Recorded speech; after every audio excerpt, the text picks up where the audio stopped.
አጠቃላይ ሰራዊቱንም ለማጠናናት ነው ወደዚህ የመጣ ነው። ስለዚህ ከፍያለው ደሴ ጀግናችን ነው፣ አርማችን ነው፣ ሁሉ ነገራችን ነው። አርበኛ ከፍያለው ደሴ እንግዲህ ሁላችንም እንደምናውቀው አማራ ሆኖ ነው የተፈጠረው፣ አማራ ሆኖ አደገ፣ አማራ ሆኖ ተሰውቷል። ስለዚህ ከልጅነቱ ጀምሮ እንግዲህ እስካሁን ድረስ አጠቃላይ በዚህ ለተገፋ ለአማራ ሕዝብ ማንኛውንም ዋጋ ነው የከፈለው። በጁንታው ጦርነት ሊሆን አሁንም ያለው ስርዓት በመዋጋት ትልቅ ታሪክ የሰራ ጀግናችን ነው፣ ምልክታችን። ስለዚህ ይሄ ጀግና ዝም ብሎ አንድ ግለሰብ አይደለም፣ አጠቃላይ የአማራ ልጅ ነው። በውስጥም በውጭም ያለ አማራ የሆነ ሁሉ የሱ ቤተሰብ ነው። አማራ የሆነ ሁሉ የሱ አባት፣ እናት፣ ወንድም ማለት ነው። ስለዚህ ከፍያለው ደሴ የሁሉም የአማራ ልጅ ነው። ከፍያለው ደሴ ጀግና ነው። ታግሏል፣ አታግሏል። የማይቀረውን ህይወትን ማንኛውንም አደም ከፍሏል። ስለዚህ ከፍያለው ደሴ የጀመረውን ዓላማ እኛ ደግሞ እዚህ ያለን ሰዎች ግብ የማድረስ ኃላፊነት አለብን። ስለዚህ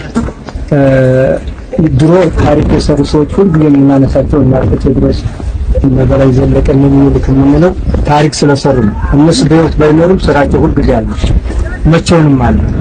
ከፍያለው ደሴ ዛሬ በአካል እኛ ጋር ባይኖርም ስራው ግን መቼውንም ቢሆን ይኖራል። ስለዚህ እዚህ ያለን ሰዎች የሱን ዓላማ የሱን ራዕይ ግብ የማድረስ ከፊል አፍተን ሺዎች ከፊዎች አሉ። ስለዚህ ዛሬ ከፊል ብናጣው ብዙ ከፊዎች ስላሉ እነዛ ከፊዎች ደግሞ የሱን ዓላማና ትግል ደግሞ እናስቀጥለዋለን። እዚህ ካለን ሰዎችን ነገ ዋጋ የምንከፍል ሰዎችም አለን። ስለዚህ ይህንን ጀግናችንን ዓላማውን ፍላጎትን ጋር የማድረስ ኃላፊነት የሁላችንም ግዴታ ነው። ትልቅ ኃላፊነት አለብን። የምንመራው ሰራዊት በእኛ ልክ ነገሮችን ተገንዝቦ አውቆ የሱን ራዕይ እንድናስፈጽም ግብ እንድናደርስ ነው አበራሪ ያስተላልፍ የሚፈልገው። ይህንንም እናሳካዋለን። ስለዚህ አንድነታችንን አጠናክረን አጠቃላይ በህዝባችን ላይ የደረሰውን ግፍ፣ መከራ፣ ስቃይ ሁሉ ማስወገድ አለብን። ስለዚህ ለዚህ ጀግናችን ዛሬ ቦታው ላይ ሆነን ለዚህ ቃልም ስንገባ ዝም ብለን በቀላሉ የምናየው ነገርም አይደለም። ትልቅ አገራም ትልቅ ኃላፊነትም አለብን።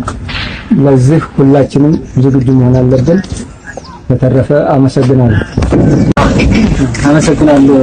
አባታችን ሰራተ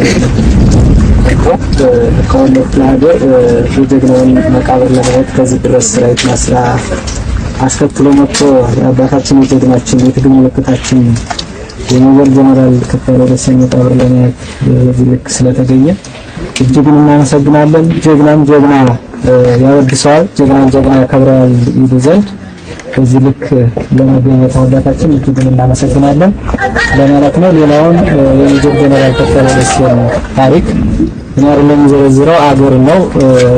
ከፍያለው ደሴ አባታችን እንደተናገረው ግለሰብ አይደለም፣ አገር ነው፣ አማራ ነው። አማራ የሱን ታሪክ ይናገር፣ አገር ይናገር። በእኔ አንደበት ብቻ የሚገለጽ አይደለም። ለማመስገን የሜጀር ጀነራል ከፍያለው ደሴ ልጅ ነው። እዚህ የምታየው ከሱ የሱን አያና ለማስቀጠል የግዴታ ብቻ ሳይሆን እዚህ የመጡትን አባቶቻችን ተናግረውታል። ሁሉም ነገር ምንም ዘረዘረው ነገር የለኝም። በዓላማችን ጸንተን አማራነትን ይዘን ወደፊት እንጓዝ ነው።